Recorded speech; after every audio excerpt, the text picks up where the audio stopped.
Broadcasting Company. DZRH, a proud member of MBC Media Group.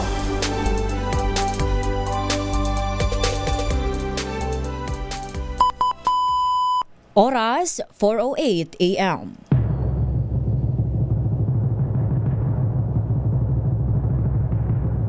And the Golden Dove for Best Science and Technology Journalist goes to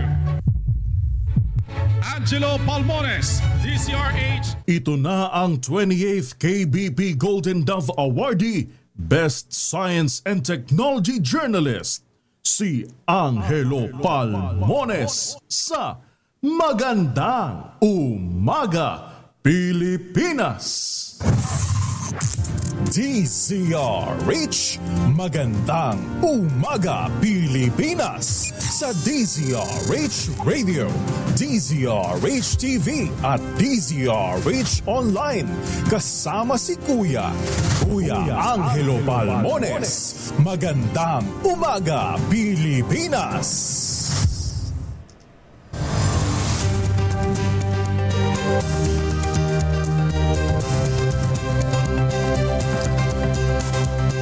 Magandang umaga, Pilipinas, Luzon, Visayas, Mindanao, at sa lahat ng Pilipino sa buong mundo.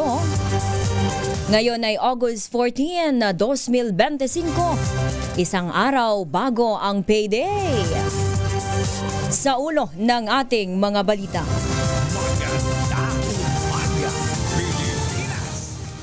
2026 National Budget na isumite na ng DBM sa Kongreso. DepEd, DPWH at DOH binigyan ng pinakamalaking pondo.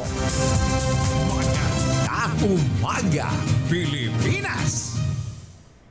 Kamara magpapatupad ng 5 reforma para maging mas transparent ang 2026 National Budget. Dating Bucor Director Rafael Ragos pumanaw na. PBBM pinangunahan ang inaugurasyon ng upgraded Iloilo City Fishport. Mga magulang ng 3 estudyanteng nabagsakan ng debris mula sa isang kondo sa Quezon City nanawagan ng panalangin at tulong. Typhoon Goryo lumabas na ng PAR, malakas na ulan asahan pa rin sa Batanes. Umaga, Pilipinas! Yan ang ating headlines ngayong umaga ng Webes, August 14, 2025. Sa ngalan po ni Kuyang Angelo Palmones, ang inyo pong lingkod, Tina Nolasco. Sa detalye ng ating mga balita, Lumabas na ng Philippine Area of Responsibility ang Typhoon Goryo kahapon ng hapon. Ngunit asahan pa rin ang malakas na buhos ng ulan sa Batanes, epekto ng bagyo at southwest monsoon o habagat. Ayon sa Pag-asa, patuloy na hihina ang bagyo habang nakikipag-interact ito sa terrain ng Taiwan at mainland China. Patuloy na kumikilos si Goryo sa west-northwestward. Taglay ang lakas ng hangin aabot sa 140 kilometers per hour. Malapit sa gitna at inaasahang nasa 575 kilometers hilagang kanluran ng Itbayat, Batanes ngayong umaga. Nananatiling may epekto ang Typhoon Goryo sa mga lalawigan ng Batanes, Ilocos Norte, Apayao at Cagayan at ito ang dahilan ng mararanasang mga pag-ulan sa nasabing mga lugar. Samantala, southwest monsoon naman ang dahilan ng mga pag-ulan sa Mimaropa, Bicol Region, Visayas, Zamboanga Peninsula, Barm, Northern Mindanao, Caraga, Sultan Kudarat, Sarangani, Davao Oriental, habang localized thunderstorms ang makakaapekto sa Metro Manila at mga kalapit lalawigan. Balita, bagong impormasyon, kasama si Kuyang Angelo Palmones. Magandang Umaga, Pilipinas! Pumalo na sa 49 ang kabuang bilang ng leptospirosis fast lane sa bansa mula sa dating 27 lamang. Ayon sa Department of Health, alinsunod ito sa direktiba ni Pangulong Bongbong Marcos Jr. na pabilisin at pagaanin ang pagtugon sa leptospirosis at iba pang waterborne diseases. Ang pagpapalawig ng leptospirosis fast lane ay makatutulong para mabawasan ang waiting time ng mga pasyenteng nais magpakonsulta. Paalala ng DOH sa publiko, agad magtungo sa pagamutan oras na ma-expose sa tubig baha o putik, lalo na kung may mga nararamdamang sintomas. Gaya po yan ng lagnat, pananakit ng katawan at ulo o paninilaw ng mata at balat.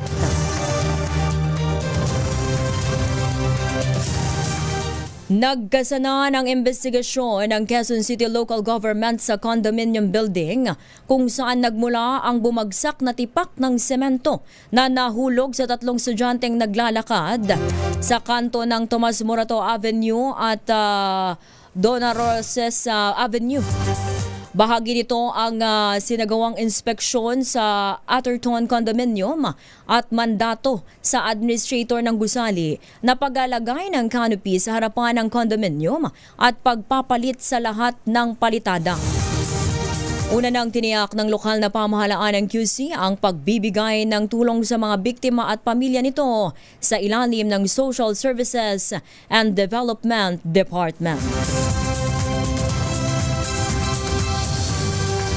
Kaugnay po ng balitang yan, humihingi ng dasal ang mga magulang ng 3 estudyanteng nabagsakan ng debris mula sa condominium sa kanto ng Tomas Morato Avenue at Don A. Roses Avenue sa Quezon City.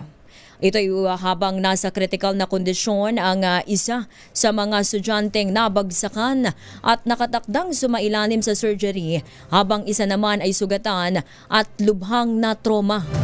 Sa inilabas na pahayag ni na Mrs. Percival Sanchez at Michelle Balasbas, inilarawan nila ang mga anak na mabait, inosente at may magandang kinabukasan.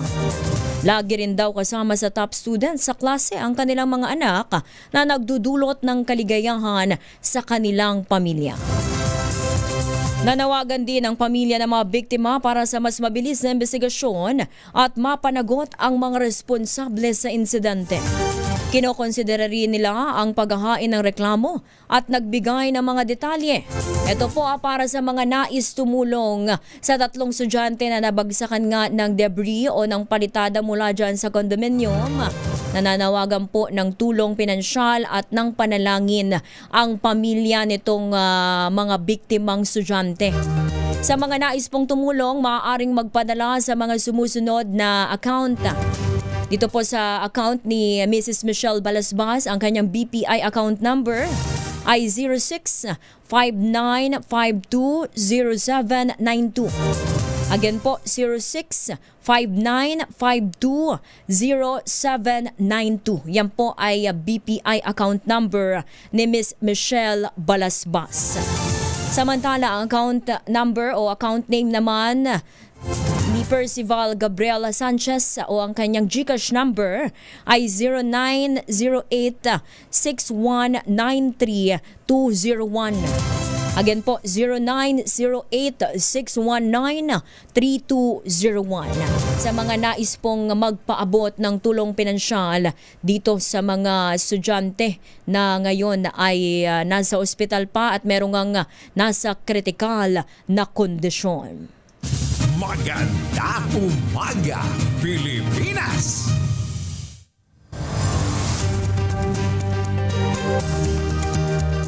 Ito, malapit na ang 2025 bar exam. Sa mga kukuha dyan ng nasabing pagsusulit at sa mga malapit sa mga lugar o testing areas. Ito po, abiso, magpapatupad ng liquor ban, vendor restrictions at noise control ang Manila Local Government sa loob po ng 500-meter radius ng San Beda University at University of Santo Tomas. Ito ay para sa gaganaping 2025 bar exam sa 14 na testing centers sa September 7 po yan, September 10 at September 14. Sa anunsyo ni Manila Mayor Isko Moreno, epektibo po ang liquor ban sa mga sumusunod na petsa. Sa September 6 mula 12 a.m. hanggang 10 p.m. ng September 7 ngayong taon. September 9 mula 12 a.m. hanggang 10 p.m. din ng September 10, 2025. September 13 mula 12 a.m. hanggang 10 p.m. ng September 14.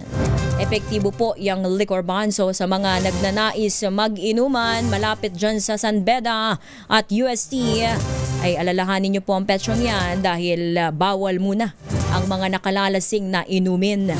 Ipagbabawal din sa mga nasabing petsya ang paggamit ng videoke, karaoke o loudspeakers at iba pang sound-emitting devices, electrical, mechanical o manual sa restricted zone.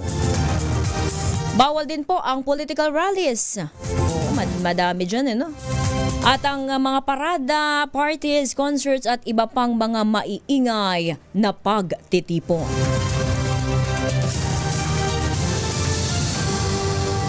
Pinagtibay ng 21st Davao City Council ang resolusyon na kumokondena sa kontrobersyal na jet ski joke ng comedian, actor at host na si Vice Ganda.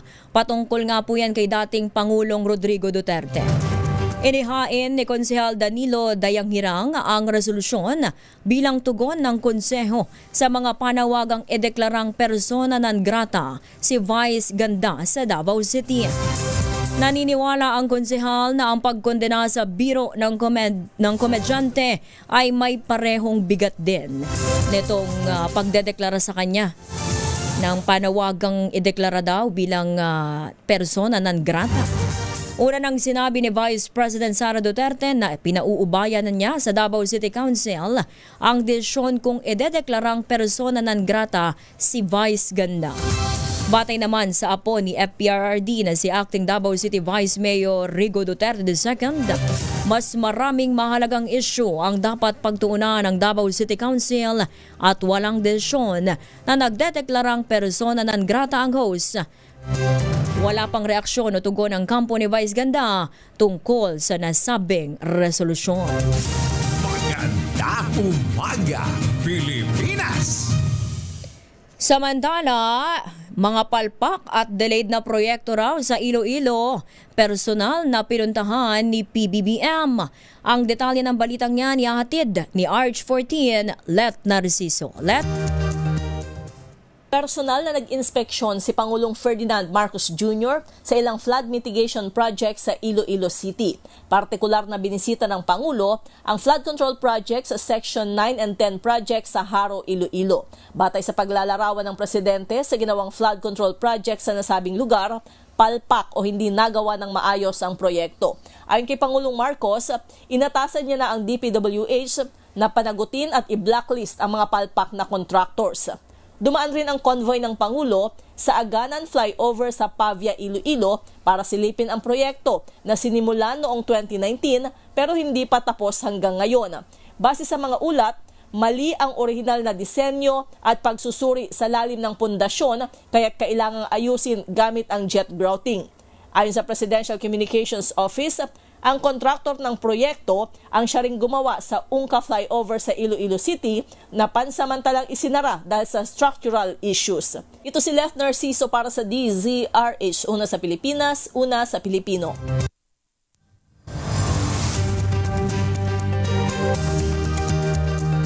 Maraming salamat, RH14, Let Narciso. Samantala, ito po ba, napanood nyo ba ito? Viral po ngayon sa social media ang video ng mala action star na pagdamba ng isang pulis sa isang lalaking nang hostage sa isang palengke sa Baliwag City, Bulacan nitong Miyerkules o kahapon po yan. Ito makikita sa ating DZRH TV, sa ating YouTube at Facebook Live. Itong video na viral ngayon sa social media. Sa viral video nga po, makikitang may hawak na patalim ang suspect at nakaambang isasaksak sa tinderong biktima. Pinapakalma pa ng biktima ang suspect habang ilang pulis din ang kumakausap dito. Makalipas ang ilang minutong negosasyon, hindi pa rin binibitawan ng suspect ang kanyang patalim dahilan para umaksyon si Police Master Sergeant Francis Damian at dinambahan ng suspect sabay hatak sa patalim na hawak nito. Matagumpay na naagaw naman ng pulis ang patalim at naaresto ang suspect. Gumanti naman ang biktima at ayun, makikita natin sa video na pinagsusuntok ang suspect. Kinilala ang suspect na si alias Boy, mangingisda at construction worker. Paliwanag nito, hindi siya lasing. Marami lang umanong humahabol sa kanya kaya nagawa niyang i-hostage ang tindero sa paniniwalang makikinig ito sa kanya. Bago ang pang-hostage, isang lalaki at babae na ang hinabol at nasugatan ng suspect nang madaplisan ng kanyang hawak na patalim. Nasa mabuting kalagayan na ang tatlong biktima habang nasa kustodiya na rin ng mga pulis ang suspect na isa sa ilalim sa drug test at mental assessment. Magandang umaga, Pilipinas!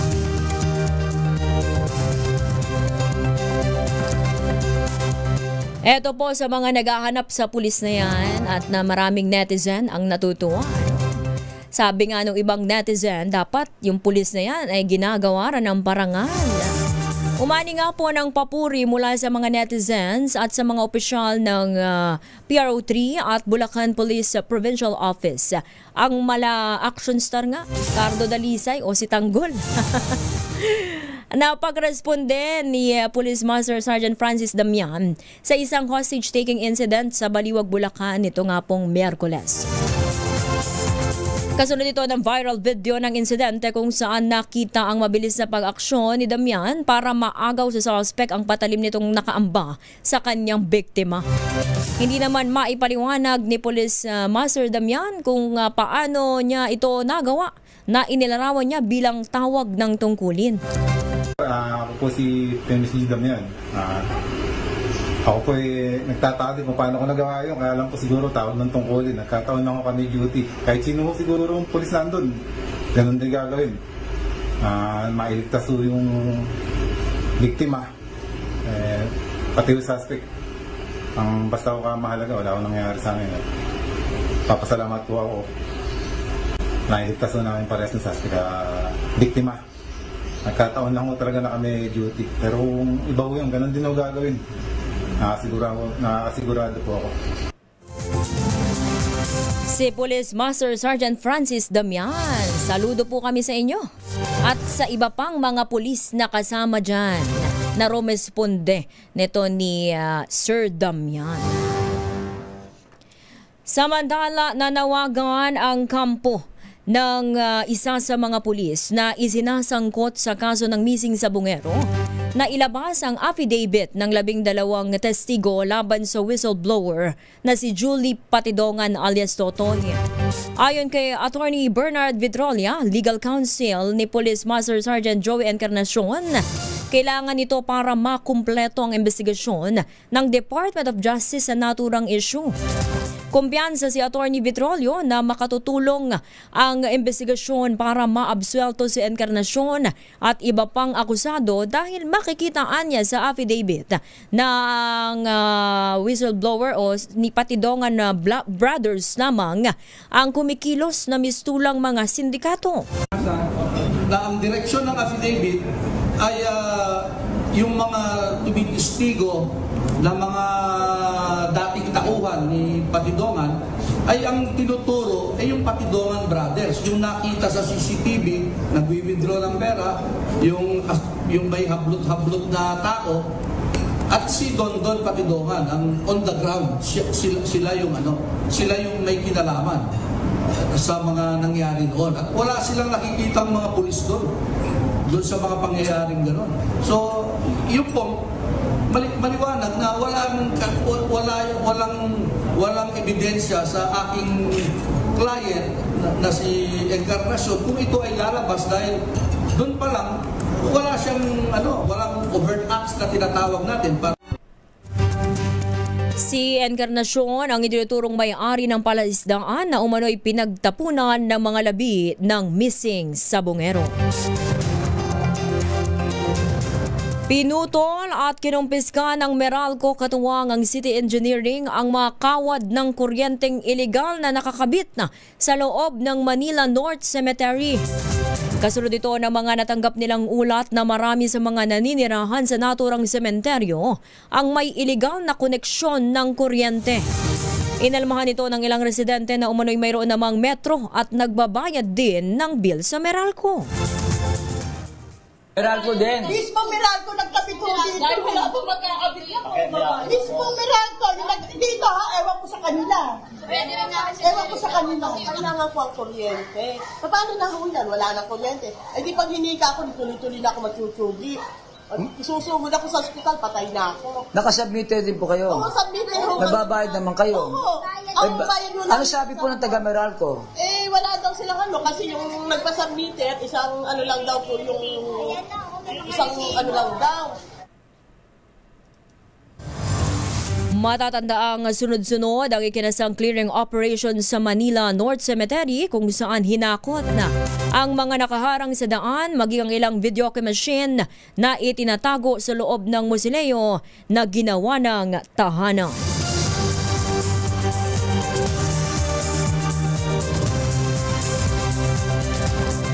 Patay ang isang individual at 11 naman ang sugatan sa salpukan ng truck at pampasaherong jeep sa Cuenca, Batangas. Dead on arrival ang driver ng jeep habang nagtamo naman ng matinding injury ang mga sakay nitong pasahero. Ayon sa mga saksi, mabilis ang takbo ng truck kaya lumihis sa kabilang linya dahilan para masalpok at tumaob ang kasalubong na jeep. Mabilis na tumakas ang driver ng truck na kalaunay natuntun din matapos ang 6 na oras na paghahanap. Siya ay naharap sa kasong reckless imprudence resulting in homicide and multiple physical injuries. Magandang umaga, Pilipinas!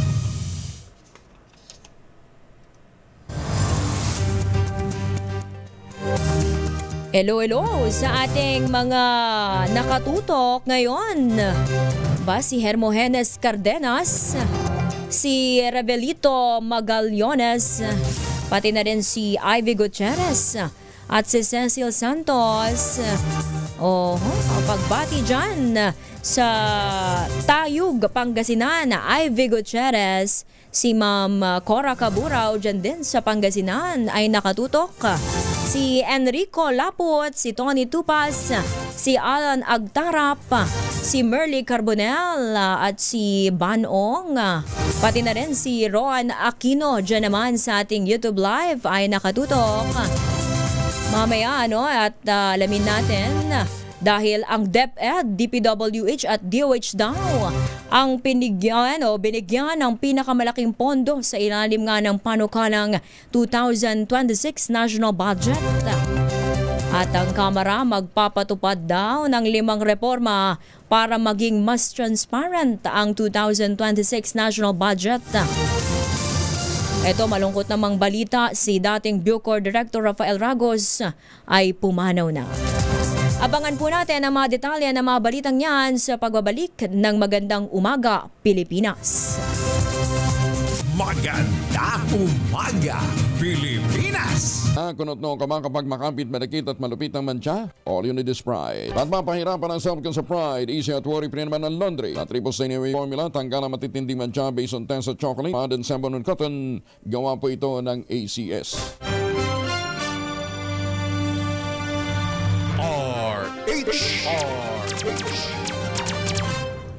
Magandang umaga, Pilipinas! Nagbabalik po ang Magandang Umaga, Pilipinas sa oras sa 4:35 a.m. Ako pa rin po ang inyong kasama, pansamantalang makakasama sa programa hanggang alas 5 ng umaga. Dahil mamaya po ay si Yuel Reyes naman. O sa ating mga nakikinig at nakatutok si Melvin Cabato dyan sa Pasig City. Si Tony Tupas pala dyan sa Santa Ana, Manila. Happy listening and watching po. Si Melchor Parilla dyan naman sa Dubai. At si Rolly de la Cruz dyan sa mga katrabaho niya sa Batangas, Batulaw, Communion Villages. Abay, binabati niya pati raw ang kanyang asawang gising na at maagang nakatutok sa Magandang Umaga, Pilipinas. Pati na rin nakatutok umagang-umaga talaga si Vic De Leon Lima. Happy birthday daw sa kanyang kuya, kanyang brother na si Eric Lima. Happy birthday! Samantala sa iba pang detalye ng ating mga balita, pinalagaan ng Teachers Dignity Coalition ang pahayag ni Senator Raffy Tulfo hinggil sa umunoy palagiang paniningil ng PTA para sa mga proyekto sa paaralan sa halip na tutukan ang academic performance ng mga bata. Ayon kay TDC Chairperson Benjo Basas, marami ang agenda sa regular na pulong ng PTA. Pangunahin dito ang academic standing ng mga mag-aaral. Ito anya ang dahilan kung bakit madalas na naisasabay ang sa nasabing meeting sa pag-release ng report card bawat quarter. Paliwanag ni Basas, ang mga proyektong isinusulong ng PTA ay voluntaryo at naaayon lamang sa mga nakikita nilang pangangailangan ng paaralan. Kaugnay nito, hinamon ng TDC si Senator Tulfo na magsulong ng mas mataas na budget para sa edukasyon, partikular sa maintenance at operasyon dahil kulang naman anya ang pondong ibinibigay sa mga eskwelahan. Mga seafarer na papasok sa Amerika, mga teritoryo nito pinag-iingat ni Senator Raffy Tulfo. Ang detalye ng balitang niya niyahatid ni Arch 28 Raymond Dadpaas. Dapat ay magsilbing babala sa lahat ng mga seafarers na sakay ng mga barkong papasok sa US territorial waters na maging responsable sa paggamit ng kanilang mga electronic device, lalo na sa pagbubukas o pag-download ng mga babasahin o panuurin na may pornographic content. Ito ay kasunod ng ginagawa ng mga tawan ng US Customs and Border Patrol na pagsalakay sa mga barko na nakadaong sa kanilang mga teritoryo. Nitong buwan lamang ng Hulyo ay sinalakay ang isang barko sa Port of Norfolk sa Virginia, USA. Inaresto ang 21 seafarers at saka pinadeport. Bagamat sa report ng Department of Migrant Workers ay megit 70 na ang mga seafarers ang na-deport mula sa Amerika. Ayon kay Tulfo, may higpit ngayon ang polisiya ng Amerika laban sa child pornography, kaya't ang simpleng pag-click o pag-view ay maaring ma-detect ng US Customs and Border Protection na magiging batayan para sila ay ma-detain at mapadeport. Nangako itong sa kanyang paipagpulong kay US Ambassador to the Philippines Mary Kay Carlson ay pararating nito ang kahilingan na bigyan ng katarungan ng ating mga seafarers. Ang mga mapatunayang walang kasalanan ay tanggalin ang kanilang criminal record at bawiin ang 10 taon na pagban sa kanila na makapasok sa Amerika at mga teritoryo nito. Ito si RH28 Raymond Dadpaas para sa DZRH, una sa Pilipinas, una sa Pilipino. Maraming salamat RH28 Raymond Dadpaas. Aba, nakatutok pala ang mga estudyante sa Special Program in Journalism dyan sa San Jose del Monte National High School. Ang aking alma mater sa San Jose del Monte, Bulacan, si Ma'am Nelda Martinez, si Ma'am Brenda Adriano. Nakatutok, happy listening! Samantala, umarangkada na ang isang linggong selebrasyon ng Nyugnyugan Festival sa Quezon. Layo ng naturang kapistahan na bigyang pagkilala ang mga coconut farmer at iangat ang turismo sa lalawigan. Pinangunahan ni Governor Helen Tan kasama si Department of Tourism Calabarzon Regional Director Marites Castro ang opening ng 2025 Nyugnyugan Festival sa lungsod ng Lucena. Tampok dito ang mga agritourism booth na gawa sa mga materyales na mula sa puno ng nyug. Kasabay ng pagdiriwang, ibinida ni Governor Tan na magkakaroon ng alok na scholarship ang Nyugnyugan Foundation para sa 10 estudyante na nais kumuha ng anumang kurso. May lead na ang mga otoridad sa pagkakakilanlan ng mga suspect sa pagpaslang sa isang mag-ina sa San Pablo City, Laguna.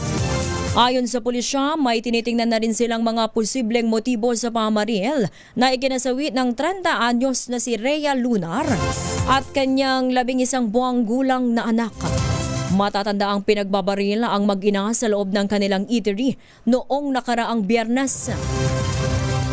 Nagtamo ng 6 na gunshot si Rhea habang 3 naman ang tama ng sanggol. Hustisya ang panawagan ngayon ng naulilang pamilya lalo't nakatakda na sanang magtapos sa law school si Rhea ngayong darating na Oktubre. Samantala, 11 drug suspect arestado sa isang araw na operasyon kontra droga sa Tacloban, Leyte, Samar. Ang detalye ng balitang yan ihatid ni Arch 32 Jimmy Angay-Angay. Jimmy? 11 drug personality arestado ng kapulisan sa Eastern Visayas sa isang araw na anti-illegal drug operation. Ayon kay Police Regional Office 8 Regional Director Brigadier General Jason Capoy, 2 dito ang high-value individual at 9 naman ang street-level individual ang naaresto. Pumalo sa halos 14 gramo ng shabu ng kumpiska ng mga otoridad. Ang mga buy-bust operation ay kinasa sa Barangay 44 Quarry District sa Tacloban City kung saan 2 drug personality ang naaresto. Sa Barangay Bonifacio Mayro Galite, naaresto ang 33 anyos na drug personality. Sa Borawin Leyte naman o sa Barangay Buracan Lapas Leyte, isang drug personality. 2 high-value target sa Barangay Mercedes Catbalogan City ang nahuli at isang street-level individual sa sitio Chotsi, Barangay Liluan, Ormoc City. Mula dito sa DYVL Action Radio Tacloban, ito si Ars 32 Jimmy Angay-Angay para sa DZRH, una sa Pilipinas, una sa Pilipino. Maraming salamat, RH32 Jimmy Angay-Angay. Samantala, 35 anyos na lalaki na 2 beses nang tinangkang magpakamatay, natagpo ang nakabigti sa Limay, Bataan. Nako, malungkot na balita ito ni RH37 Danny Kumilang. Danny? Natagpuan ng isang 35 anyos na lalaki na wala ng buhay matapos umanong magpakamatay ito sa pamamagitan ng pagbibigti sa sarili sa Peakside, Barangay Lamao, Limay, Bataan. Kinilala ang biktima sa alias claim walang trabaho at residente sa nasabing lugar. Ayon sa investigasyon, mag-isa umanong nag-iinom ang biktima sa kanilang bahay bago natuklasan ng kanyang 11 anyos na anak na nakabitin ito sa kahoy na truss gamit ang pinagdugtong-dugtong na tali ng sapatos. Agad humingi ng tulong ang bata sa kanilang kamag-anak at dinala ang biktima sa Lamao Rural Health Unit, subalit idiniklara itong dead on arrival. Batay sa payag ng pamilya, 2 beses nang nagtangkang magpakamatay ang biktima sa sarili dahil sa suliraning pampamilya. Tumanggi na rin ang pamilya nito na magsagawa ng autopsy ang SOCO investigation dahil kumbinsido silang walang naganap na foul play. Danny Kumilang, RH37 DZRH, una sa Pilipinas, una sa Pilipino. Maraming salamat, RH37 Danny Kumilang.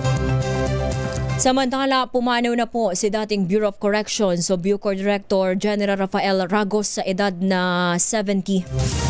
Ito ang kinumpirma ng kanyang pamilya sa kanilang social media post. Hindi naman idinetalye ang dahilan ng kanyang pagkamatay. Matatanda ang isa si Ragos sa mga nag-akusa noon kay Representative Laila De Lima na umano isangkot sa illegal drug trade sa New Bilibid Prison, ngunit binawi ang kanyang pahayag noong 2022. Samantala, sa oras po na 4:45 AM, magbabalik po ang Magandang Umaga, Pilipinas. Magandang Umaga, Pilipinas!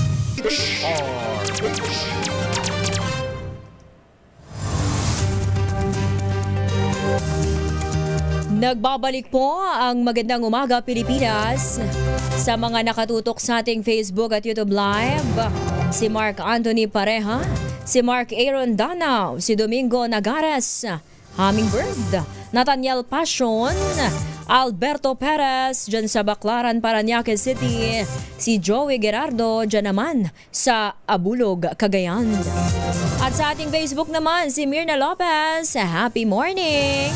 Si Victor De La Tonga, dyan naman, saan po ba kayo? Si Anthony Abrenica, si Willie Ralador, dyan sa Gapan City, si Chester Uduhan, dyan naman sa Tanawan, Leyte. Sa iba pang detalye ng ating mga balita, naisumite na ng Department of Budget and Management sa Kamara ang 6.793 trillion pesos 2026 National Expenditure Program. Katumbas ito ng 22% ng gross domestic product at mas mataas ng 7.4% kumpara sa 2025 national budget. Pinakamalaking pinaglaanan ng pondo sa ilalim ng panukala ang Department of Education o DepEd na may 928.5 billion pesos. Sumunod dito ang Department of Public Works and Highways o DPWH na may 881.3 billion pesos at Department of Health na may 320.5 billion pesos. Pang-apat naman ang Department of National Defense na may 299.3 billion pesos, DILG na may 287.5 billion pesos, Department of Agriculture, DSWD, DOTR, DOJ at DOLE. Sabi nga dito ni Mark Aaron Danao, dapat daw paglaanan ng malaking budget, diba? O sariling budget ang DepEd para hindi na nire-require itong mga magulang ng yung mga PTA. Yung sinasabi nga kanina sa ating balita ni Senator Tulfo. At sabi naman dito ni Hummingbird, voluntary sa PTA kung sino man meron siyang maibibigay. Gusto ng parents na mabuti ang room ng anak nila, wala namang sapilitan. Magandang umaga, Pilipinas! Si Echo Shera, good morning. Si Ogie Claudel, si Charlie Coquiat, si Alcantara Eugenio dyan din sa Cagayan. Happy listening and watching. Ibinida ni Pangulong Bongbong Marcos Jr. na ang panukalang 2026 national budget ay nakatuon sa pagpapalakas sa human capital ng bansa. Ayon kay PBBM, oras na para tutukan hindi lamang ang mga infrastruktura, kundi ang mga pangangailangan ng taong bayan na anyay totoong kayamanan ng bansa. Giit ng Pangulo, ang proposed National Expenditure Program ay nakaangkla sa temang Agenda for Prosperity, Nurturing Future-Ready Generation to achieve the full potential of the nation. Ang 6.793 trillion pesos na panukalang budget ay katumbas ng 22% ng GDP ng bansa at mas mataas ng 7.4% sa kasalukuyang NEP na 6.326 trillion pesos. Isang NPA sa Northern Samar sumurrender na gamit na baril isinuko sa mga otoridad.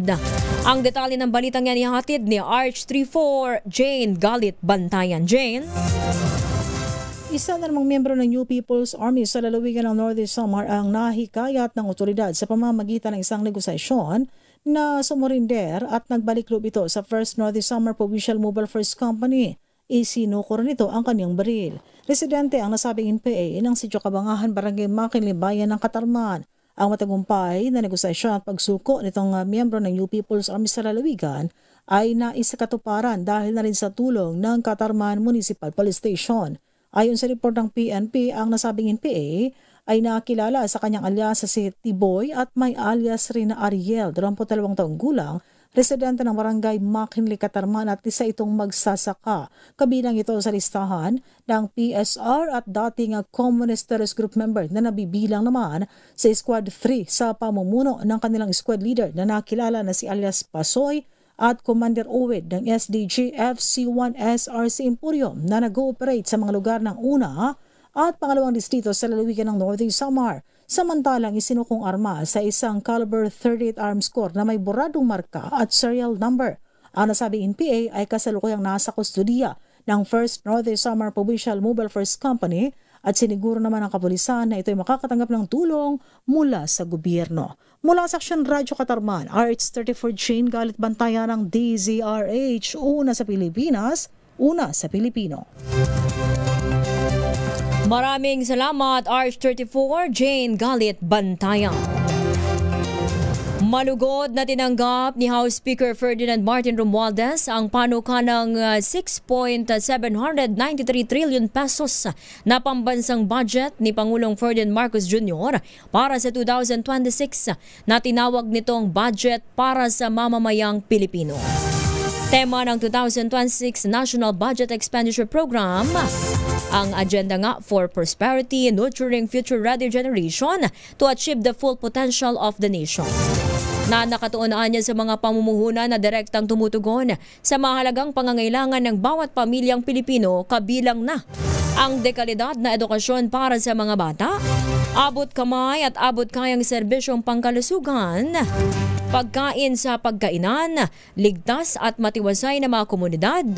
Ito po yung mas matibay na pondo para sa modernisasyon ng depensa, serbisyo ng pulisya at mga programa sa kahandaan sa sakuna upang maprotektahan ang mga pamilya laban sa mga banta ng natural calamities o gawa ng tao. Trabaho at kabuhayan, ang pinalawak na programa para sa skills training, livelihood assistance at pagpapaunlad ng infrastruktura na magbubukas ng mas maraming oportunidad para sa matatag at desenteng hanap buhay. Binigyang din ang House Speaker na gagamitin ng Kamara ang kapangyarihan nito sa budget deliberation ng may ganap na transparency, accountability at kagyat na aksyon. Maganda umaga, Pilipinas!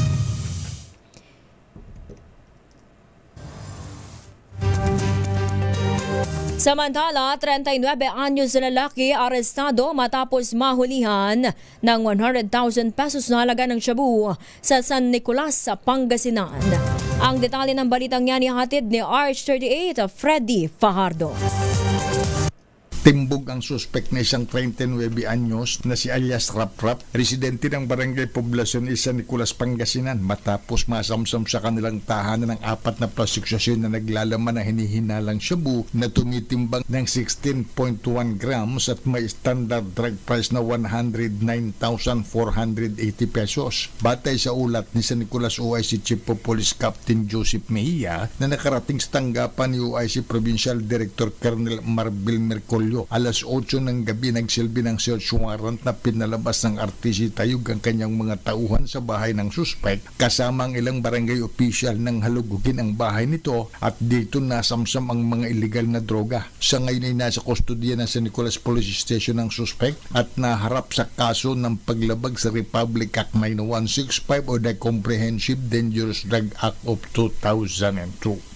Mula sa Action Radio Pangasinan, ito si Freddy Fajardo, RH38 nag-uulat para sa DCRH, una sa Pilipinas, una sa Pilipino. Maraming salamat, Freddy Fajardo. Aba, si Nieves Alva Esplana ay nakatutok din sa ating ngayon sa ating Facebook at YouTube Live. At ang nagbe-birthday kong ate, aba, ka-birthday pala ito ng kapatid ni Vic De Leon Lima. Ang aking kapatid, happy birthday, Aiko Nolasco Ke. Si Rolly Garcia Macalinao, si John C. Lomion, si Stephen Yerves at si Alcantara Eugenio. At ito nga, si Eco Shera ay nakatutok. Samantala, malamig ang magiging Pasko ng mga benepisyaryo ng Ayuda sa Kaposang Kita Program o AKAP sa susunod na taon. Ito ay matapos tanggalin ang pondo para sa nasabing programa ng DSWD sa ilalim ng panukalang 2026 National Budget. Kinumpirma ito mismo ni Department of Budget and Management Secretary Amena Pangandaman sa isinagawang press conference sa Kamara. Paliwanag ng kalihim, may natitira pa kasing pondo ang programa mula ngayong taon kaya't hindi muna ito isinama. Mamabatid na layo ng AKAP na tugunan ang maliit na kita ng mga minimum wage earners sa gitna ng patuloy na pagtaas ng inflation rate sa bansa. Samantala,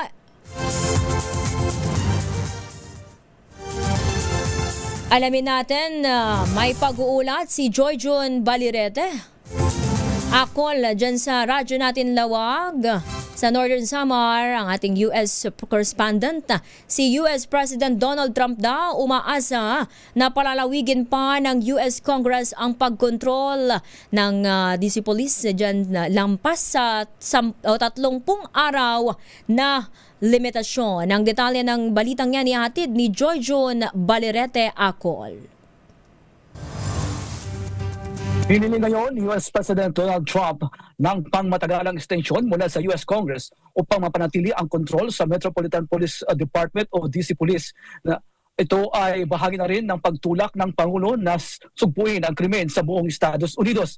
Matatandaan na nitong Lunes lamang inihayag ni Trump ang Section 740 ng District of Columbia Home Rule Act na naglalagay sa Metropolitan Police Department sa ilalim ng direktang kontrol ng federal government bilang bahagi ng isang makasaysayang pagsisikap na labanan ang krimen sa kabisera ng Amerika. Samantala, simula pa nitong nakalipas na Martes at sa unang pagkakataon, maliban sa 800 National Guards, ay nakita din sa mga lansangan ng District of Columbia ang 500 mga federal agents. Kasama dyan ang Federal Bureau of Investigation Agents, Drug Enforcement Agents, United States Immigration and Customs Enforcement Agents at mga Border Patrol Agents na nakabantay sa mga bus at train terminals. Maraming kinundo naman ni Washington DC Mayor Muriel Bowser ang pag-deploy ng US National Guards sa lalo na sa tala po ng DC Police na ang crime rate dito ay bumaba ng 35% at sa datos din naman ng FBI, nagtala lamang ito ng 9% na pagbaba. Tinawag din ni Mayor Bowser bilang authoritarian push ang ginagawang hakbang ni Pangulong Trump at pinabulaanan ang sinasabing lumalalang krimen sa lungsod. Sa kabilang banda, nagbanta naman si Trump na gagawin ang kaparehong aksyon sa estado ng New York at Chicago na parehong pinamunuan ng mga Democrats. At ayon naman sa White House, 23 katao ang naresto ng federal agents nitong Lunes lamang ng gabi dahil sa mga kasong pagpatay, pamamaril, illegal na droga at iba pa. Ang pagkontrol ni Trump sa pwersa ng pulisya dito sa District of Columbia ay mag-expire sa loob lamang ng 30 days. Pagkatapos ito ay kailangan ng maaprobahan ng US Congress. Sa ngayon ay nagpapatuloy din ang protesta ng ilang mga residente at grupo ng Free DC sa pagkontrol ng pwersa ng pulisya ng District of Columbia ng federal government. At yan ang balita live mula dito sa Washington DC, USA. Ako naman si Joyjon Balerete, ako ng radyo natin, nag-uulat para sa DZRH, una sa Pilipinas, una sa Pilipino. Maraming salamat Joyjon Akol, ating US correspondent. Samantala, magbabalik po ang programang Magandang Umaga Pilipinas. Makakasama nyo sa isang bahagi ng programa si Yuel Reyes sa oras na 5:02 a.m. Magandang Umaga Pilipinas! Kauna-unahan sa Pilipinas. MBC Manila Broadcasting Company. DZRH, a proud member of MBC Media Group. Magandang Umaga Pilipinas!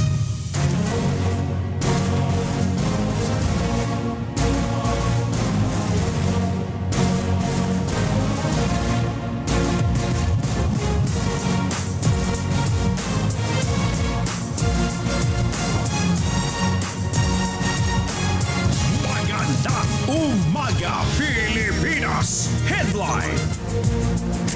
Sa ulo ng ating mga balita, Bagyong Goryo lumabas na ng Philippine Area of Responsibility. Malakas na ulan asahan pa rin sa Batanes. 2026 National Budget na isumite na sa Kongreso. DepEd, DPWH at DOH binigyan ng pinakamalaking pondo. Ilang o 5 reforma ipatutupad ng Kamara para maging transparent ang pagtalakay sa 2026 National Budget. Pangulong Bongbong Marcos pinangunahan ang inaugurasyon ng upgraded Iloilo City Fishport. At dating Bucor Director Rafael Ragos pumanaw na. Yan po muli ang ating headlines ngayong araw ng Huwebes, August 14, 2025. Sa pangalan pa rin ho ng buong pwersa ng DZRH News sa Luzon, Visayas at Mindanao. Sa pangalan ni Kuya Angelo Palmones at ni Tina Nolasco, ito po si Yuel Reyes. Magandang umaga, Pilipinas! Alamin natin ang kalagayan ng panahon mula kay Ma'am Grace Castañeda ng DOST Pag-asa. Ma'am Grace, magandang umaga. Magandang umaga din po, Sir Yuel, at sa ating mga taga-subaybay. Tama nga po kayo, kahapon ng 4 p.m. ay lumabas na ng ating area of responsibility si Bagyong Goryo. Huli itong namataan sa layong 650 kilometers northwest ng extreme northern Luzon and wala na po itong epekto sa anumang bahagi ng ating bansa. But for now, patuloy pa rin po makakaranas ng mga pag-ulan yung malaking bahagi ng ating bansa. Dulot naman po ito ng habagat.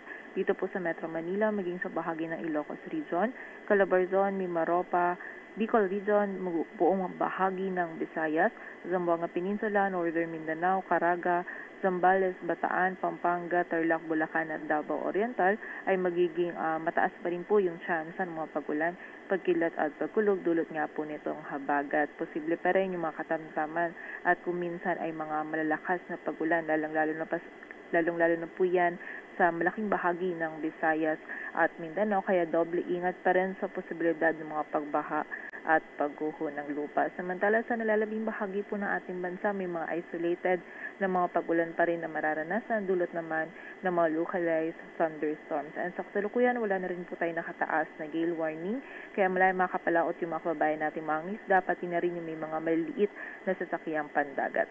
At yan po muna ang latest dito sa Weather Forecasting Center ng Pag-asa. Grace Castañeda, magandang umaga po. Maraming salamat, Ms. Grace Castañeda ng DOST Pag-asa. Bagong balita, bagong impormasyon, kasama si Kuyang Angelo Palmones. Magandang umaga, Pilipinas!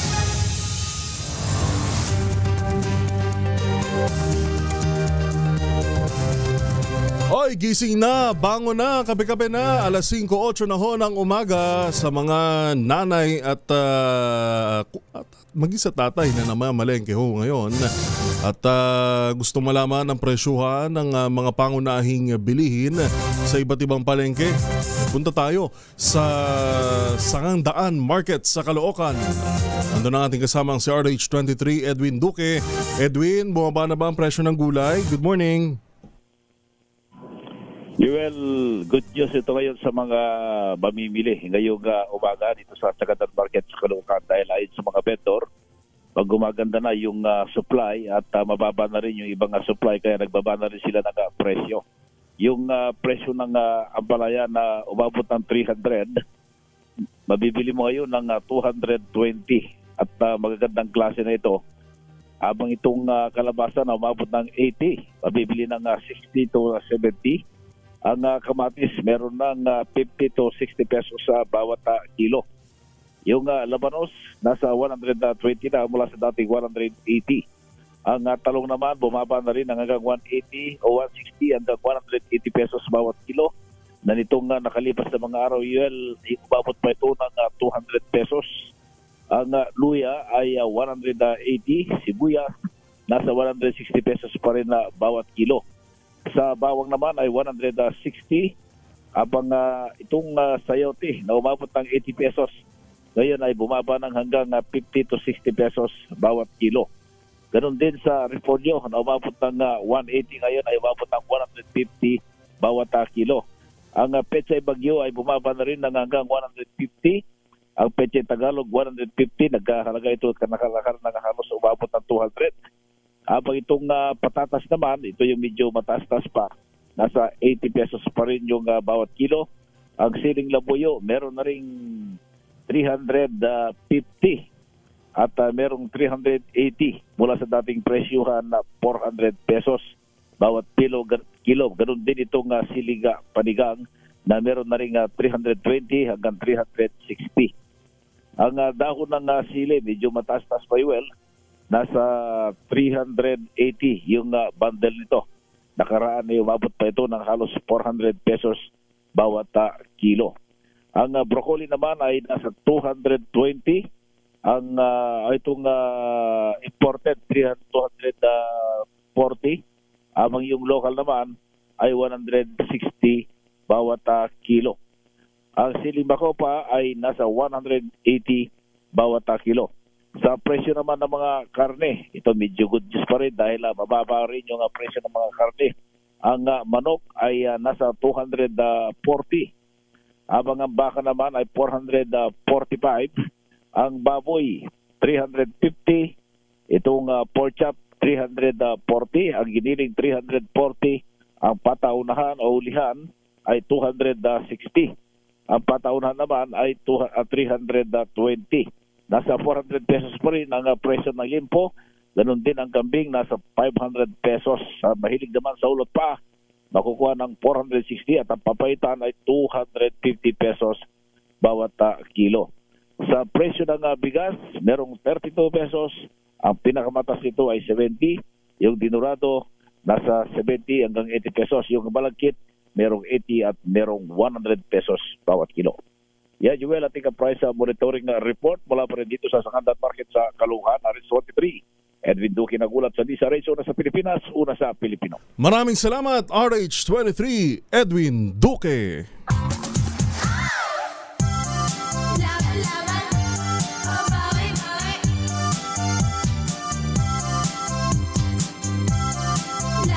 Ay, good morning ho, good morning, good morning. Gising na, bangon na. Nako, may pasok ho. Magandang umaga, Pilipinas! Sa mga may pasok pa ho ngayon, baka napapasarapan tulog, abay gising na. Ibang napasok at iba ang gumigising ng maaga. Tulad na lamang ni Sir Arnold Estareja ng DepEd General Trias sa Cavite. Magandang morning. At syempre kay Congressman Ador Pleito ng 6th District ng Bulacan. Maaga rin gumigising to na nakatutok sa mga balita natin sa Magandang Umaga Pilipinas. Kung meron ho kayong mga gustong ipahatid na mensahe, maaari kayo mag-message sa ating text line 0919-282-6485. Text lamang ho at wag tawag 0919-282-6485. Ngayon din maaaring magpadala ng mensahe sa ating DZRH News Facebook page at DZRH News Television YouTube channel. Magandang umaga, Pilipinas! Sa iba pa nating mga balita, aarangkada na sa Lunes, Agosto 18 ang pagbubusisi ng Kamara sa panukalang 2026 National Budget na 6.793 trilyong piso. Ayon kay Nueva Ecija, Representative Micaela Swansing, tagapangulo ng House Committee on Appropriations, mas maaga ito kaysa sa orihinal na schedule na September 1. Giit ni Swansing, mas mainam na masimulan agad ang deliberasyon, lalo't na i-turn over naman ng Department of Budget and Management o DBM sa Kamara ang 2026 National Expenditure Program. Deliberations kick off na po on August 18 because before we were looking at a later date, but now that we have the NEP with us, we would like to start the deliberations as quickly as possible. So Monday po, we do the DBCC, and that allows us a lot of time because as we committed on the part of the House with the reforms that we're putting forward, the abolition of the small committee, the move towards an open BICAM, and the engagement with the CSOs, lahat po yun, the reforms would we would like to do that over the course of the deliberations. That's why we want to allow for more time for the deliberations. Ang tinig ni Nueva Ecija Representative Micaela Swansing, samantala target ng Kamara na matapos ang deliberasyon sa loob ng 2 buwan at maipasa ang budget bill bago o sa Oktubre Agis. Kabilang sa may pinakamalaking alokasyon ang DepEd na may 928.5 bilyong piso, DPWH na may 881 bilyong piso at sinundan ng DOH o Department of Health na may 320.5 bilyong piso. Magandang umaga, Pilipinas! Nagbabala naman si Senator Sherwin Gatchalian bilang tagapangulo ng Committee on Finance nahaharangin ng anumang insertion sa 2026 national budget. Ayon kay Gatchalian, malaking problema kung papayagan ang pagsisingit dahil maaapektuhan ang iba pang programa ng bansa. Hindi ko papayagan yun. Hindi ko papayagan na magkaroon ng pagsisingit, especially at sa BICAM. Yung BICAM will be limited to disagreeing provisions. Kung hindi tayo nag-disagree bago yun, hindi natin papayagan yun. Kasi doon talaga nagkakaroon ng malaking problema. Dahil pag ninagdag mo yun, babawas ka sa iba. So doon magkakaroon ng domino effect sa ibang mga programa ng budget. Magandang umaga! Magandang umaga, Pilipinas! Alas 5:16 na ho ng madaling araw, inihayag ni House Speaker Martin Romualdez na magpapatupad ang Kamara de Representantes ng 5 mahalagang reforma upang maging transparent ang proseso ng pag-aproba at pagpapatupad ng pambansang budget para sa susunod na taon. Ginawa ni Speaker Romualdez ang anunsyo sa ceremonial turnover ng National Expenditure Program o NEP, ang 6.793 trilyong pisong panukalang budget ni Pangulong Bongbong Marcos para sa susunod na taon na ipinresenta ng DBM sa pangunguna ni Secretary Mina Pangandaman. Dumalo rin sa presentasyon ng NEP ang ilang pinuno ng Kamara at mga opisyal ng DBM. Ayon kay Speaker Romualdez, layo ng mga reformang ito na tiyakin ang ganap na transparency at ang paglahok ng publiko sa pamamagitan ng mga people's organizations sapagkat ang budget ay pera umano ng mamamayan. We know that every peso must have a purpose. We cannot spend what we do not have, and we must spend wisely on what matters the most. Bawat piso may pinaglalaanan, bawat gastusin dapat may pakinabang sa tao. The NEP is more than just numbers on paper. It is the government's plan to make the vision of Bagong Pilipinas real. Roads that connect communities, markets where food is affordable, schools that open doors to opportunity, hospitals that save lives, and safe, secure communities for every Filipino. A budget is not just a spending plan, it is a mirror of our priorities and a measure of our accountability to the people.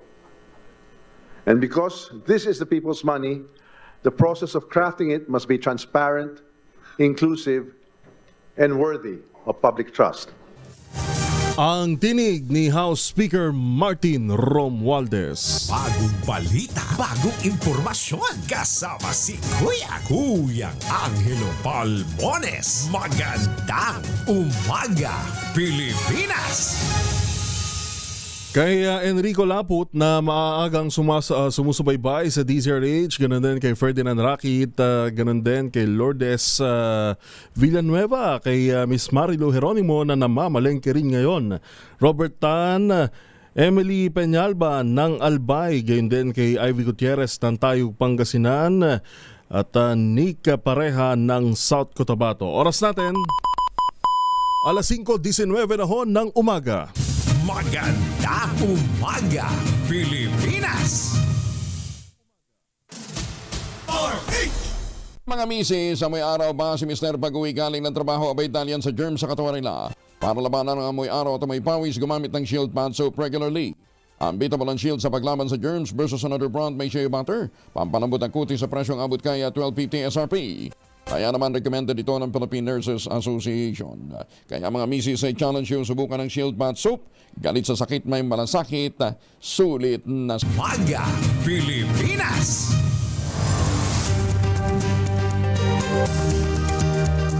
Evan lang ng Las Vegas sa ating suking-suki sa Magandang Umaga Pilipinas. Kamusta po kayo? Ganun din kay Raul Olonan ng Cainta Rizal. Magandang umaga. Sa pangalan pa rin po ni Kuya Angelo Palmones, inyo pong nakakasama.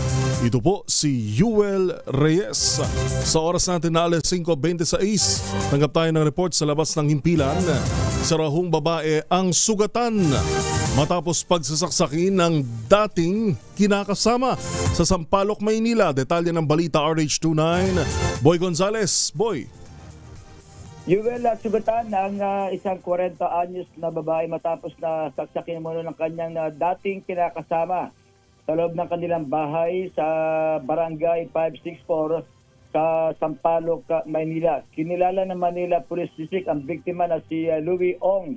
Ito'y nagtamo ng isang sugat sa baba at hiwa sa loob ng leeg, sa kanyang leeg. Agad siyang dinala sa Jose Reyes Memorial Medical Center at ayon sa MPD ay nasa ligtas ng kalagayan. Sa initial investigasyon ng MPD Sampaloc Police Station, nagkaroon muna na mainitang pagkatalo ang biktima at ang suspect na si Arnold Dawal, 55, dahil sa selos. Patapos ang insidente, tumakas ang suspect na kasalukuyang pinag-aarap pa rin ng mga otoridad. Inirekomenda ng pulisa na pagsampa ng kasong prostrated murder, kaugnay ng RA Anti-Violence Against Women and Their Children, at patuloy siyang follow-up operation ng Sampaloc Police Station.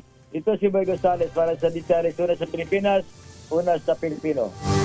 Maraming salamat, Kuyang Boy Gonzales.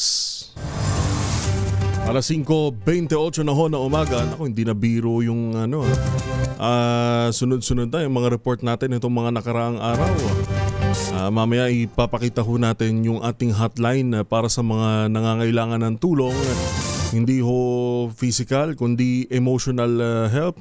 May gustong makausap at mahinga ng payo. Mamaya babasahin ho natin yung hotline na yan para sa mga nangangailangan ng psychological o psychosocial help. Oras natin alas 5:28. Sa iba pang mga balita, pinamamadali na ni Pangulong Ferdinand Marcos Jr. ang pagpasa sa panukalang 6.793 trilyong pisong national budget para sa taong 2026. Ito yung matapos formal na matanggap ng Senado at Kamara ang 2026 National Expenditure Program mula sa Department of Budget and Management. Sa inilabas na pahayag ng Pangulo, hinikayat nito ang Kongreso na agarang aprubahan ang panukala para sa agarang pagtupad sa mga agenda ng administrasyon tungo sa bagong Pilipinas. Naglaan naman ng 10.7 bilyong piso ang Department of Budget and Management para sa Confidential at Intelligence Fund para sa susunod na taon. Sa ilalim ng panukalang 2026 National Budget, mas mababa ito ng 11% kumpara sa 12.1 bilyong pisong CIF ngayong taon. Ayon kay Budget Secretary Amina Pangandaman, 4.368 bilyong piso sa 10.77 bilyong pisong CIF o confidential funds ay nakalaan sa confidential. Yung 10.77 ay nakalaan sa confidential, habang yung 6.39 ay nakalaan sa intelligence fund. Nananatiling may pinakamalaking CIF ang Office of the President na nasa 4.5 bilyong piso. Sumunod ang Department of National Defense na may 1.848 bilyong piso. Samantala, pinagtibay na ng Senado ang Concurrent Resolution No. 4 na layong tiyakin ang transparency at accountability sa pagtalakay sa pambansang budget.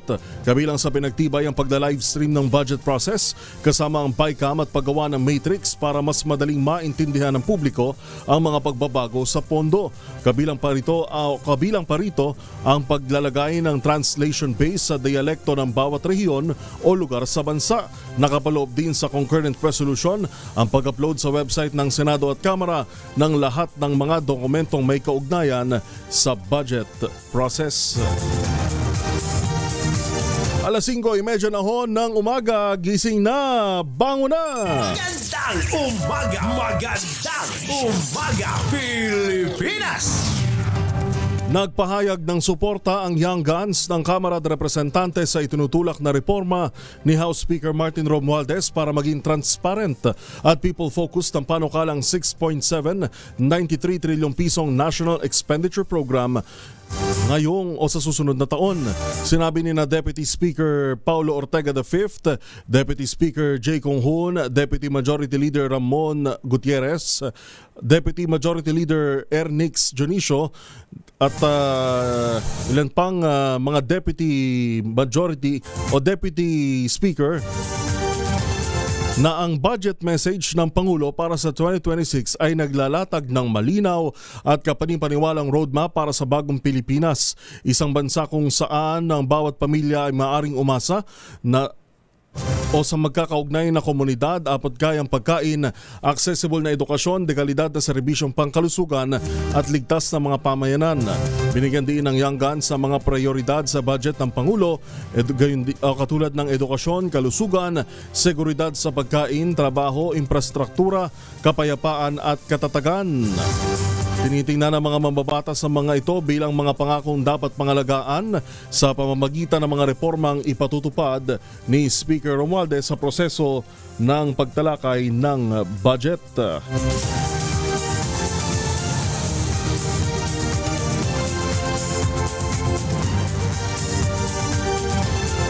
Samantala, pinangunahan naman ni Pangulong Ferdinand Marcos Jr. at Agriculture Secretary Kiko Laurel ang inaugurasyon ng upgraded Iloilo Fish Port Complex, isang 885.1 milyong pisong modernization and capacity expansion project na pinangunahan ng Philippine Fisheries and Development Authority o PFDA.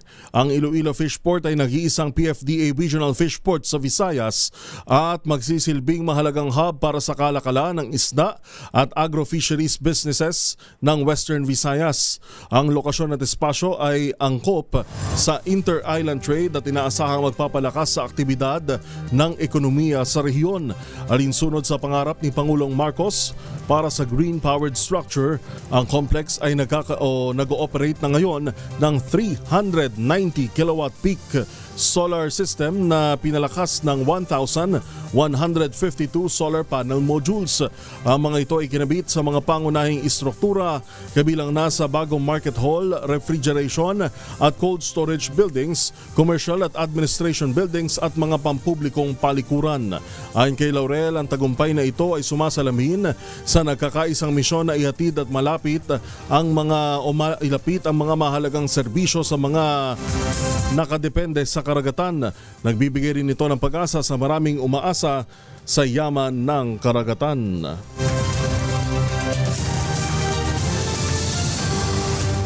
Kasado na ang groundbreaking ng Kamuning Footbridge at ng EDSA Busway Station rehabilitation ngayong araw. Gaganapin ito mamayang alas 8:30 ng umaga sa Kamuning EDSA Busway Station sa pangunguna ng Department of Transportation. Matatandaang naglaan ng DOTR ng higit 89 na milyong piso para sa EDSA Kamuning Footbridge sa Quezon City na binansagang Mount Kamuning dahil sa taas nito. Target ng pamahalaan na palitan ito ng mas accessible at commuter-friendly na istruktura. Layo naman ng EDSA Busway Rehab na papalawak ang waiting shed sa istasyon, gayon din ang makapag-install ng guard post, signages at tactile floor tiles para naman sa visually impaired na mga commuter. Alas 5:35 na ho ng umaga sa iba pang mga balita, hinimok ng isang dating general manager ng Metropolitan Manila Development Authority o MMDA ang DILG na atasan ang mga opisyal ng barangay sa buong bansa na linisin ang mga daluyan ng tubig upang maiwasan ang pagbaha sa kanilang mga komunidad. Ipinahayag ni Rizal Representative Jojo Garcia ang panawagang ito sa ikalawang briefing ng House Committee on Public Accounts na pinamumunuan ni Bicol Saro Party List Representative Terry Ridon hinggil sa usapin ng pagbaha at mga pumalyang flood control projects. Sabi ni Garcia na isang dating MMDA General Manager, ang pinakaproblema ay ang basura at ito ang kanilang experience sa bayan ng San Mateo. Naalalaan niya ni Garcia na bago ang mga nagdaang pagulan, siya at ang alkalde ng kanyang bayan ay humiling sa mga opisyal ng barangay na linisin ang mga daluyan ng tubig sa kanilang mga komunidad. Binigyan din ito na ang pagsasama-sama ng mga barangay sa paglilinis ng mga daluyan ng tubig upang mabawasan ang pagbaha ay short-term solution lamang. Ang kailangan umano ay ito yung mga dapat nang gawin habang hinihintay ang medium-term at long-term solution sa pagresolba sa matinding pagbaha. Samantala, Department of Energy aminadong pinakamalaking hadlang sa power restoration. Ito pa rin ang problema sa mga baha-baha. Detalye ng balita RH15, Giselle Ricafort. Giselle, good morning.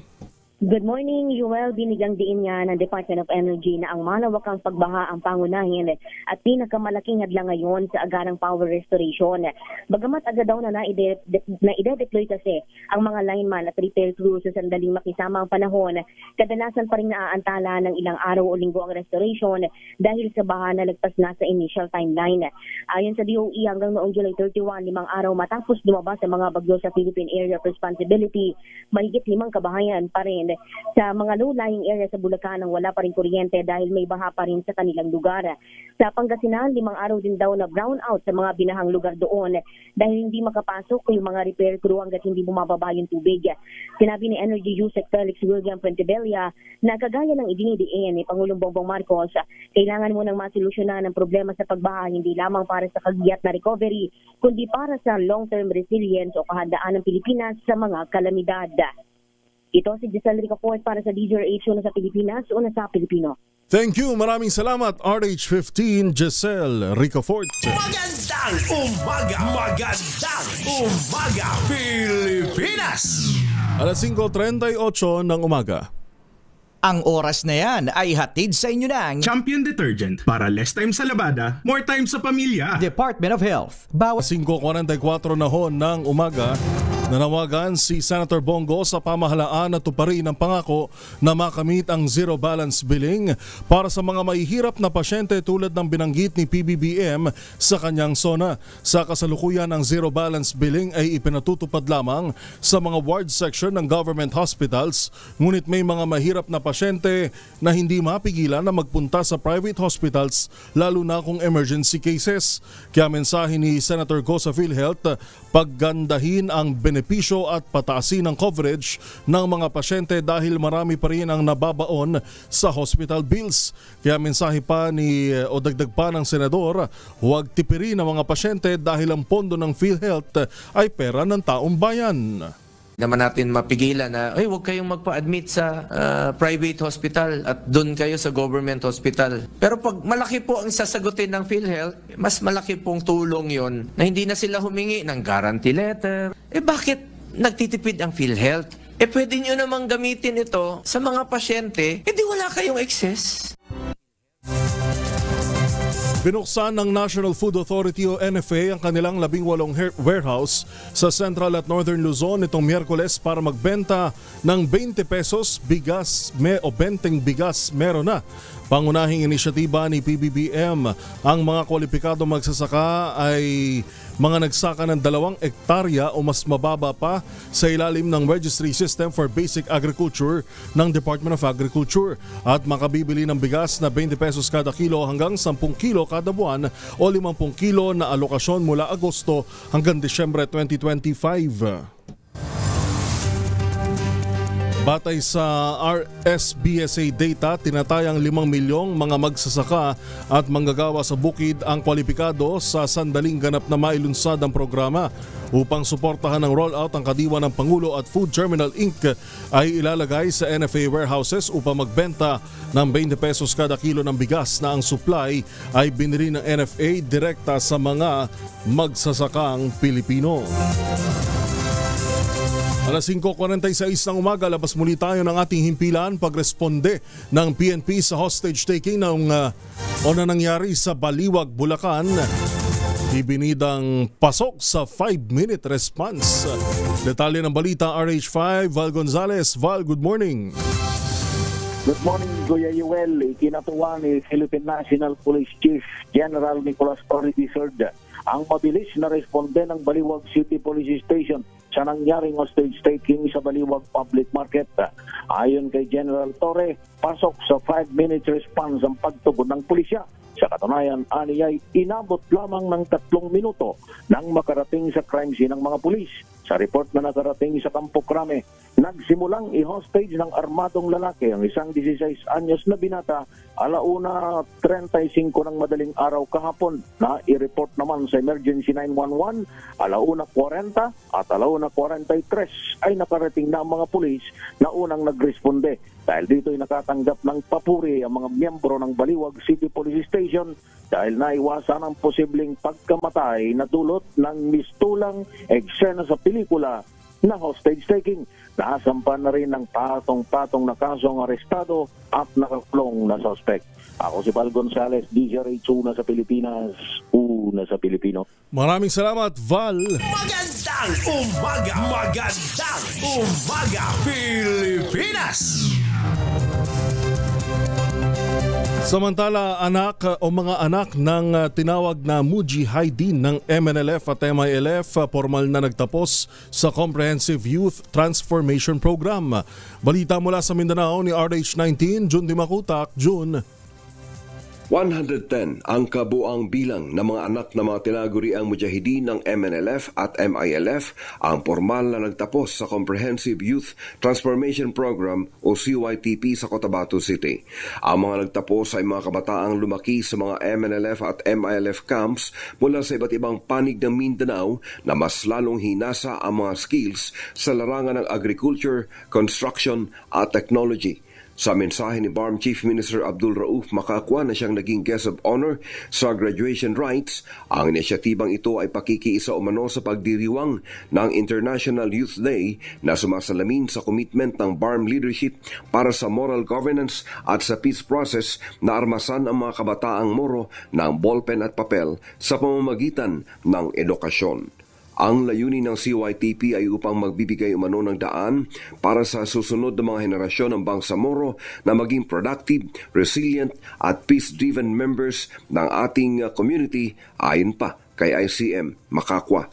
Ang programa ay pinunduhan mula sa Special Development Fund o SDF na inimplementa naman ng mga partners sa MBHTE, TSD, BYC at ng iba pang stakeholders.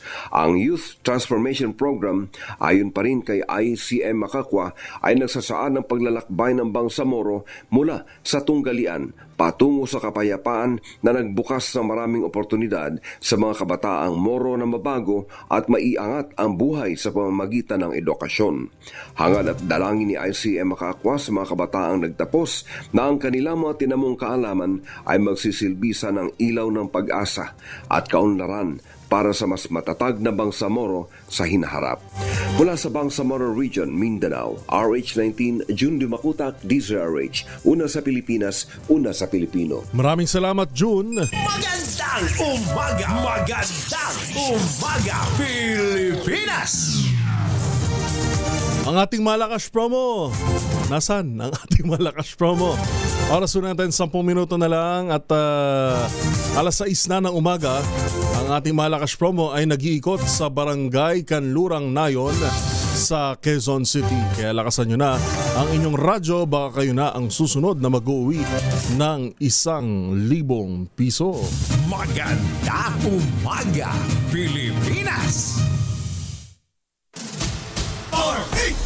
Oras na para tayo po naman ay mag-ultabayo. Ano nga bang ultabayo? Ang ultabayo po ay postbiotic with Lactococcus lactis strain plasma. Ito po ay dumaan sa mahabang clinical trial, hindi po testimonial, hindi po kwentong kutsero, kundi human clinical trial. Pero sabi nga po ng mga dalubhasa, mga 1 oras bago matulog, 2 kapsula. Mas mai-enjoy natin ang mga benefits ng ultabayo. Ang bawat kapsula ng ultabayo ay nagtataglay ng 50 billion cells ng Lactococcus lactis strain plasma. Kaya napaka-potent po nito na pagpasok po sa ating sistema, itinataboy po yung mga toksin sa ating katawan. At ilan lamang yan sa mga benepisyo po ng ultabayo na nakatutulong para magkaroon tayo ng magandang tulog, ma-achieve natin ang magandang tulog, malabanan natin ang puyat, pagod at stress. Ang mga katanungan ho ninyo ay po pwede nyo idulog sa 0931-033-2871. Ulitin natin ha, 0931-033-2871. Pero wag natin kalimutan ha, ang ultabayo po ay hindi gamot at hindi dapat gamitin panggamot sa anumang uri ng sakit. Ang ultabayo ay rehistrado sa Food and Drug Administration, halal certified. Available po ito sa Southstar Drug, Mercury Drug, HB1 Plus Pharmacy, Joann's Pharmacy, Amesco Drug at Curamed. At kung ngayon pa ho kayo bibili, hahabol pa ho kayo. Ano ha? Aba, meron pa rin ho tayong 10% discount kapag bibili online. Ang gagawin lamang ho ninyo, i-access po ninyo yung ultabayo.shop. I-click ho ninyo yung QR code at gamitin ang code na Kuya Angel, matik yan, 10% discount.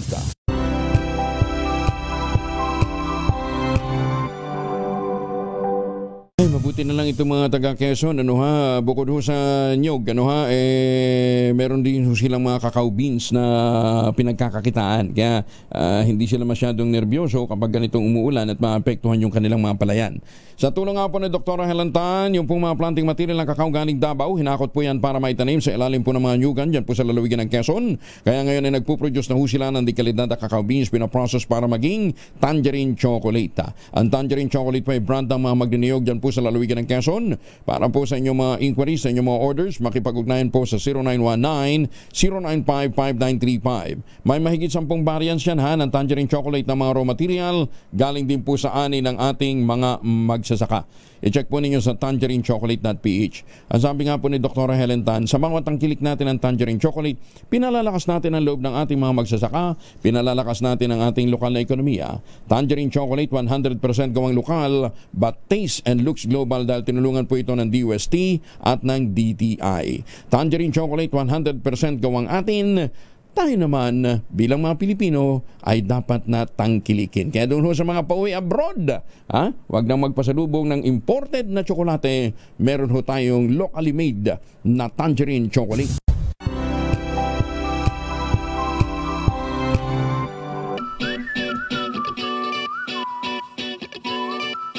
Ating kasamang Malakas agent na si Sherwin Alfaro ay nasa barangay Nayong Kanluran sa Quezon City. Alamin natin kung sino ang maswerteng winner kay RH6, Sherwin Alfaro. Sherwin, good morning! Yes, Yuel, magandang umaga dito nga sa Nayong Kaunlaran. Yan, Nayong Kanluran pala.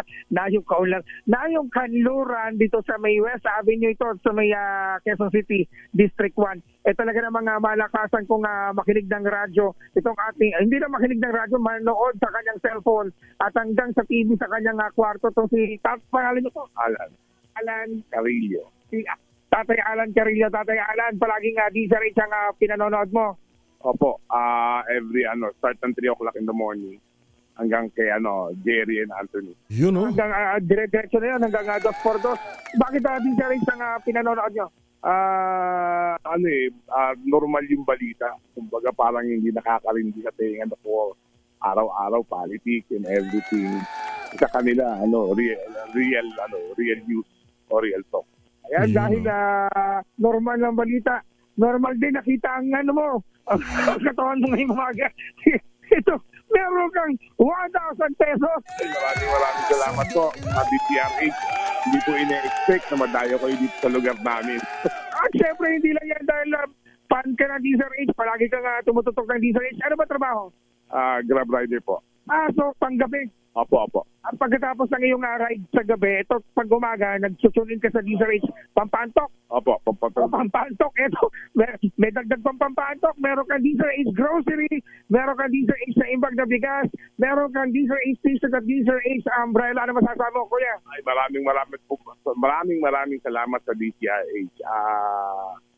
At yun nga, hindi ko na-expect na dito, nadaanan nyo lang ako, bumibili akong pandesal Kasi, Yuel, itong lugar ng Nayong Kanluran, tignan mo naman, lalamanin yung mga bahay dito, tignan mo, ang lalaki ng mga bahay. Pero hindi natin in-expect na may mga nakasunin din pala dito sa DZRH. Kaya maraming salamat po sa inyo. Maraming salamat sa DZRH po. Maraming salamat, Tay.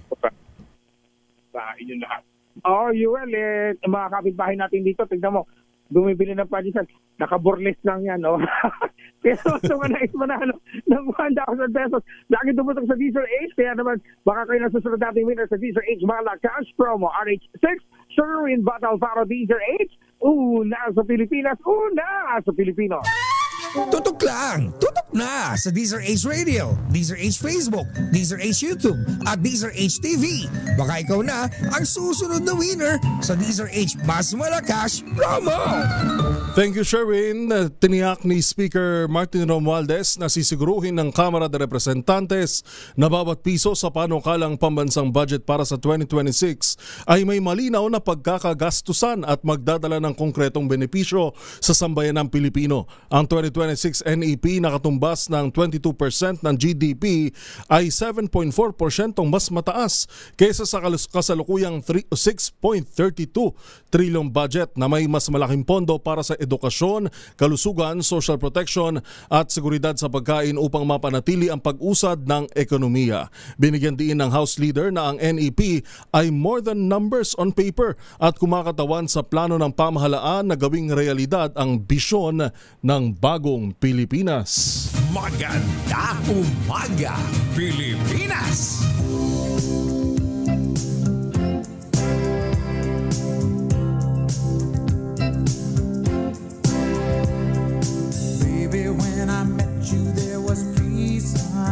Yan na ho ang kabuuan ng mga balitang itinampok sa Magandang Umaga Pilipinas ngayong Thursday morning, August 14, 2025. Sa pangalan ni Kuya Angelo Palmones, kanina nakasama rin natin si Tina Nolasco. Ito po si Yuel Reyes. Mamayang alas 12 po muli ng tanghali para sa MBC TV Network News at tuwing Sabado para sa RH Balita at DZRH Boom Balita. Inyo pong nakasama, ito po si Yuel Reyes. Susunod na ang 2x2 with Ka Tunying at Ka Jerry. Oras natin 6:01 ng umaga.